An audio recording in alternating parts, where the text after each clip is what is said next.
Hello दोस्तों, आज हमारा लूसेंट 90 डेज सीरीज़ का डे नंबर 5 है। आज हम पढ़ेंगे लूसेंट का टॉपिक नंबर 14 जो है सिकंदर के बारे में आज हम पढ़ेंगे। सिकंदर का जन्म 356 बीसी में हुआ था और इसके पिता फिलिप थे। याद रखिएगा, इसके पिता फिलिप थे। पिता 359 बीसी में मकदूनिया का राजा बना था। इसके पिता की हत्या 329 ईस्वी में कर दी गई। ये अरस्तु का शिष्य था। सिकंदर, याद रखिएगा, अरस्तु का शिष्य था और अरस्तु का शिष्य था। याद रखिएगा दोस्तों। और भारत विजयी अभियान 326 में चलाया था। याद रखिएगा, सिकंदर भारत विजयी अभियान 326 में चलाया था। इसके सेनापति सिलेकस निकेटर था।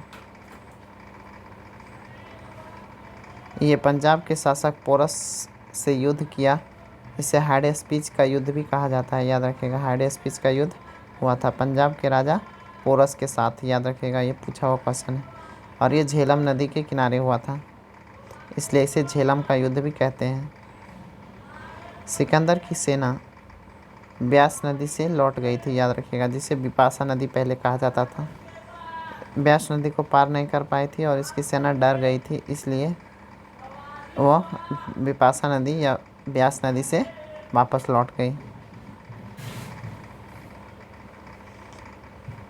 326 बीसी में भारत से लौटा सिकंदर। याद रखिएगा, 326 में ही भारत से लौट गया।